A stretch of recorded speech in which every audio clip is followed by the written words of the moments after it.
మన ప్రభు అయిన యేసుక్రీస్తు నామములో ఈ ఉదయకాల మన్నా అనే కార్యక్రమాన్ని వీక్షిస్తున్న మీ అందరికీ హృదయపూర్వకమైన వందనాలు తెలియజేస్తున్నాను.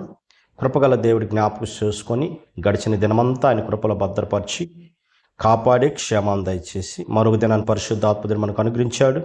ఈ దినమంతా కృపాక్షేమం పరిశుద్ధాత్మదేవుడు మనకు అనుగ్రహించును గాక.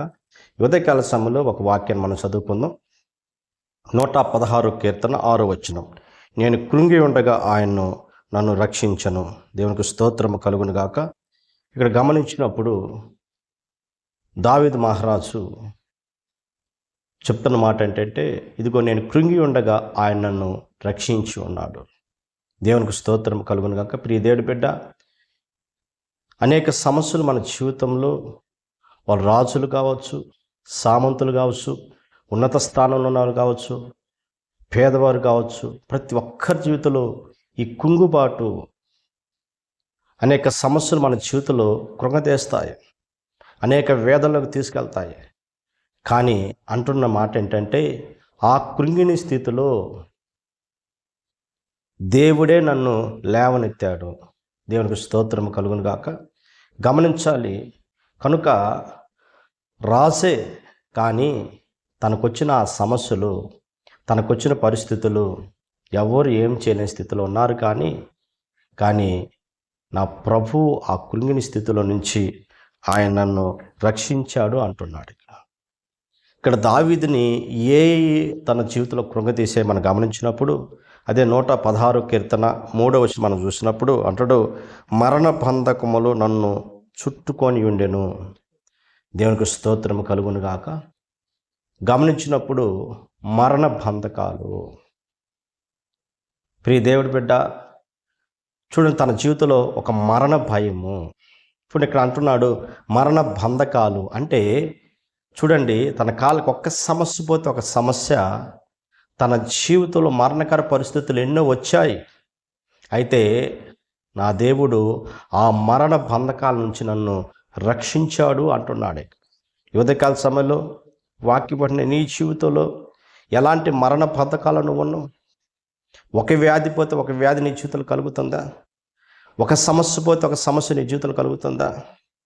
ఈ సమస్య తీరిపోయే ఒక సమస్య నీ జీవితంలో వెంటాడుతూ, అది ఆర్థికంగా కావచ్చు, ఆర్థిక పరంగా కావచ్చు, రకరకాలుగా నీ జీవితాన్ని కృంగదీస్తుందా?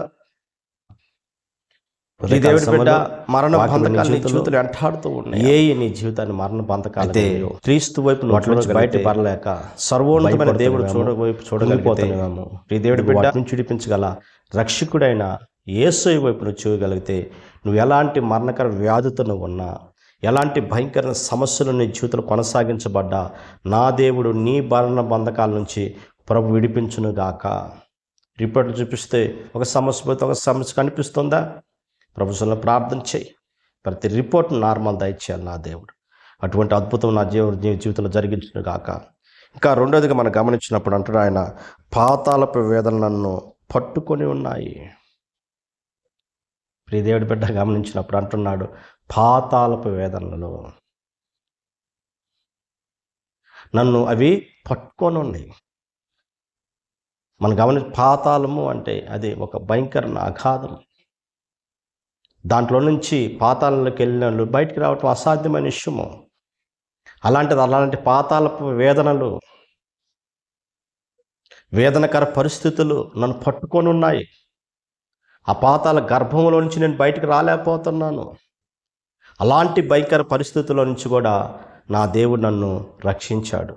యోనా కూడా ప్రార్థన చేస్తున్నాడు కదా, చేప కడుపులో పాతాళ గర్భంలో నుంచి ప్రభువుకు నేను మొరపెట్టినప్పుడు నా మొర ఆలకించి పాతాళ గర్భం నుంచి నన్ను విడిపించాడు.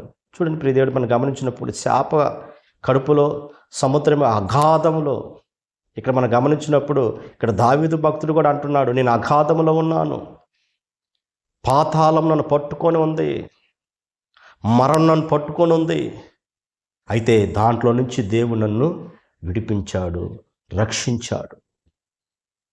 ఏ పాతాళపు అనుభవంలోకి నువ్వు వెళ్ళిపోయావు, ఏ భయంకర రోధనలో ఉన్నావో, ఏ భయంకర స్థితిలో ఉన్నావో, వాటిల్లో నుంచి, ఆ పాతాళపు అనుభవంలో నుంచి, ఆ భయంకర పరిస్థితుల్లో నుంచి నా దేవుడు నీకు విడుదల దయచేయునుగాక, నా దేవుడు నిన్ను రక్షించునుగాక. మూడవదిగా ప్రియదేవుడి బిడ్డ ఆయన అంటున్న మాట ఏదంటే, శ్రమ నాకు దుఃఖమును కలుగు చేసి ఉండెను. శ్రమ, ఎటు వెళ్ళినా శ్రమే, ఎటు చూసిన శోధనలే. కనుక గమనించినప్పుడు శ్రమలు నా జీవితంలో కలుగుతున్నాయి. ఒక శ్రమ పోతే ఒక శ్రమ. అలాంటి భయంకరమైన పరిస్థితులు నా జీవితంలో సంతోషం అనేది లేదు, నా జీవితంలో ఆనందం అనేది లేదు. ఎప్పుడు శ్రమే. శ్రమలు నా జీవితాన్ని ఏం చేస్తున్నట్టే దుఃఖాన్ని తీసుకొస్తుంది.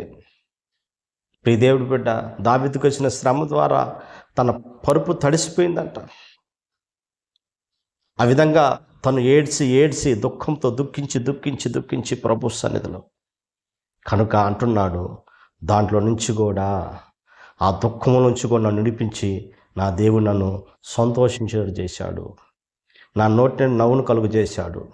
కారణం ఏంటంటే ఈ 3 అనుభవాలు తన జీవితంలో ఉన్నా, మరణ బంధకాలు తను వెంటాడుతున్నా, పాతాళ గర్భం లాంటి అనుభవాలకు తను వెళ్ళిపోయినా, శ్రమ తన దుఃఖాన్ని తీసుకొస్తున్నా, ప్రియదేవుడి బిడ్డ వాటిని విడిపించగల సర్వోన్నతమైన దేవాది దేవుడి వైపు, యేసయ్య వైపు చూశాడు, రక్షకుడి వైపు చూశాడు. ఆ రక్షకుడు నన్ను రక్షించాడు అంటున్నాడు. ఈ ఉదయకాల సమయంలో వాక్యం నీ జీవితంలో ఏ అనుభవాలు ఉన్నావు, ఏ బంధకాల్లో ఉన్నావు, ఏ భయం నీ జీవితాన్ని వెంటాడుతుంది? ప్రియదేవుడి బిడ్డ నీకు కలిగిన సమస్త భయాల నుంచి, నిన్ను వెంటాడుతున్న బంధకాల నుంచి, నిన్ను వెంటాడుతున్న ఆర్థిక సమస్యలు కావచ్చు, అనారోగ్య సమస్యలు కావచ్చు, కోర్టు సమస్యలు కావచ్చు, ప్రియదేవుడి బిడ్డ నీ జీవితంలో ఏ సమస్య నిన్ను వెంటాడుతున్నా అది ఒక పాతాళపు అనుభవం నీ జీవితంలో కలగచ్చు. నీ కలుగుతున్న ఆ భయం నీ జీవితాన్ని దుఃఖాన్ని తీసుకోవచ్చు, వేదన తీసుకోవచ్చు. ఎన్ని సంవత్సరాలు నీ జీవితంలో కార్యం జరగక, వివాహాలు కాక, పిల్లలు లేక, రకరకాలుగా పాతాళపు అనుభవంలోకి వెళ్ళిపోయి నీ జీవితంలో దుఃఖం నీ జీవితంలో కలుగుతుందేమో. ఉదయకాల సమయంలో నీ సమస్యను తీర్చగల యేసయ్య వైపును చూడు, సర్వోన్నత దేవుడి మీద ఆధారపడు.